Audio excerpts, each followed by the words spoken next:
बच्चे बहुत दूरियां बनाए हुए हैं, ये बच्चे जो दूरियां बनाए हुए हैं, यहाँ पे कहीं ना कहीं हमारी कमी दिखाई दे रही है। बच्चे दुनिया को बना रहे हैं, सोसाइटी की वजह से दुनिया बनाए हुए बच्चे लोग, तो सोसाइटी को चेंज करना चाहिए। और मैं इसी बातों को लेकर मैड एकेडमी का बहुत बहुत शुक्रगुजार हूँ कि उन्होंने हमारे इलाके में। सर भाई, जो इस तरह के कैरियर काउंसलिंग कार्यक्रम है, ये मुस्लिम मूवमेंट के जो कार्यक्रम अवेयरनेस से कार्यक्रम है, वो मुस्लिम एरिया में सफल नहीं होते, क्या वजह मानते हैं आप? वो इसीलिए तो हो निकले हैं, मैड एकेडमी जो है इसीलिए निकली है कि ये जो मुस्लिम एरिया में ये इस तरह के कामयाब नहीं हो पाते हैं, तो हम उसी की तैयारी में निकले हुए हैं कि हम सब मिल करके नौजवान को एक आगाह करेंगे और चेतावनी भी देंगे और उनको जागरूक भी करेंगे और पढ़ाएंगे भी। तो इसीलिए निकले हैं कि भाई धीरे धीरे जो है, मुझे उम्मीद है निकलेंगे, ऐसी बात नहीं है, लेकिन मेहनत करनी पड़ेगी हमें। मेरे के अलावा भी यहाँ की जो समाज है और हम जो यहाँ के इमाम साहब हैं, जो यहाँ के मौलाना हैं, उनसे भी बात करनी पड़ेगी हमें कि भाई आखिर ये हो क्या रहा है हमें। नहीं लगता कि आपको जिस तरह से मुस्लिम एरियो में जो है होटल खुल रहे लगातार चाय की दुकानें खुल रही हैं, सिगरेट की दुकानें खुल रही हैं, जबकि लाइब्रेरी वहाँ नहीं है, वहाँ किताबों की दुकानें नहीं है, वहाँ स्कूल नहीं है, तो क्या इस तरह कम्युनिकेशन नहीं बनाया जाए कि वो लाइब्रेरी हो, किताबों की दुकानें हों, कुछ छोटे छोटे इंस्टीट्यूट हों, क्या इस तरह कम्युनिकेशन नहीं बनना चाहिए?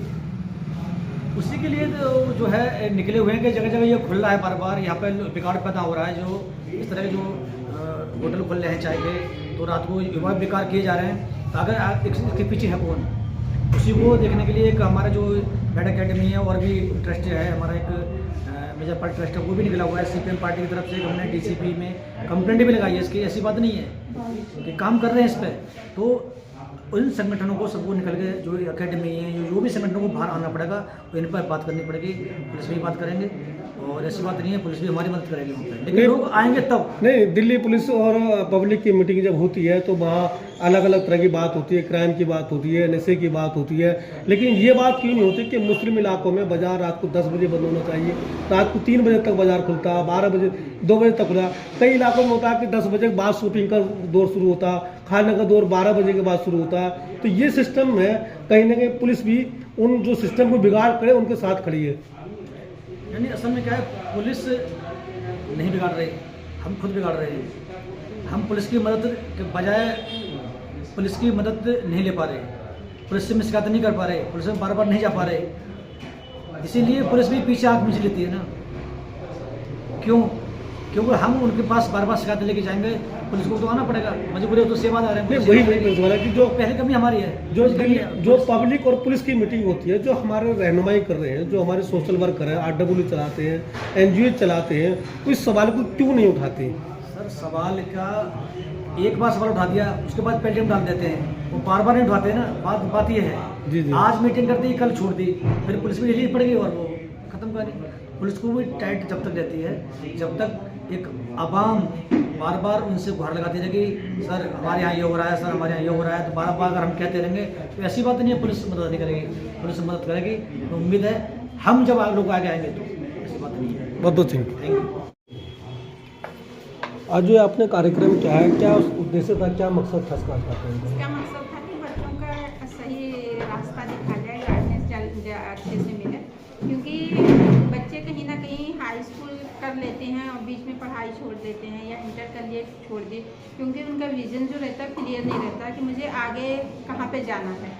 तो हमारा जो मेन मकसद था कैरियर काउंसलिंग के लिए था कि बच्चे आएंगे और उनसे हम कैरियर काउंसलिंग करेंगे। दूसरी चीज़ जो ज़्यादा था वो लेडीज़ पे फोकस था मेरा पर्सनली, क्योंकि जब घर पे लेडीज़ एक्टिव होती हैं और वो अपने बच्चों पे ध्यान देती हैं, तो कहीं ना कहीं हमारा जो समाज है वो बदलता है। अभी आपने एक कंप्लेंट दिया, उसमें लिखा कि ओपन से 10वीं के बच्चों का एग्जाम फॉर्म फ्री में भर रहे हैं। जी, ओपन से जैसे बच्चे जो फॉर्म भरते हैं, अगर ऑनलाइन भरते हैं तो साइबर के उससे कैफे से भरते हैं, तो वहाँ पे उनका 2000, 3000, कई बार 5-5 हज़ार भी ले लेते हैं। तो हम नहीं चाहते हैं कि वो वहाँ पे वेस्ट करें, तो इसीलिए हम NGO के तरफ से, फाउंडेशन के तरफ से उसका सारा खर्चा हम निकाल रहे हैं और सिर्फ 1000 पर मंथ हम उनका फीस लेंगे। वो फीस इसलिए ले रहे हैं क्योंकि हम उनको क्लास देंगे, रेगुलर क्लास देंगे, क्योंकि ओपन से जो बच्चे फॉर्म भरते हैं तो वो स्कूल तो जाते नहीं हैं और ना तो वो कोई जो कोचिंग सेंटर भी नहीं ज्वाइन करते हैं, तो कहीं ना कहीं वो फार्म भर के भूल जाते हैं। जब एग्ज़ाम का डेट आता है तो उनको पता चलता है कि मुझे पढ़ाई करना है और वो फेल हो जाते हैं। तो हम इसीलिए वहाँ पे ट्यूशन का भी अपने उस पर पे फाउंडेशन पे जो है कि उनको हम क्लास देंगे और 85% अटेंडेंस जरूरी है। क्या नाम है आपका? मेरा नाम नुसरत है। उसमें जी आज ही कार्यक्रम हुआ, इसमें कार्यक्रम आपने बताया तो क्या इसका मकसद रहा?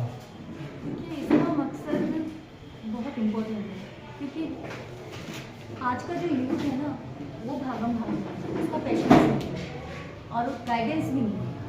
तो ये जो हमने प्रोग्राम रखा था कैरियर गाइडेंस के लिए रखा था ताकि उन बच्चों को सही गाइडेंस मिले और उनके 2-2, 3-3 साल जो वो वेस्ट कर रहे हैं इधर कोर्सेज वगैरह करते हैं वो ना हो पाए और एक फील्ड को चुनकर एक ही फील्ड में जाए ताकि उनको जो अपना एक्सपीरियंस रहेगा उसके बिहार पर वो अच्छी रहेगी। क्या नाम है आपका? हम साहब जी, जिस तरह से ये कार्यक्रम आपने किया, ऑर्गेनाइज किया, भले कम लोग रहे हो यहाँ पर, तादाद कम रही हो, लेकिन जिस हौसले के साथ में कार्यक्रम किया, तो क्या ये हौसला आपका बरकरार रहेगा? इस तरह कार्यक्रम होते रहेंगे?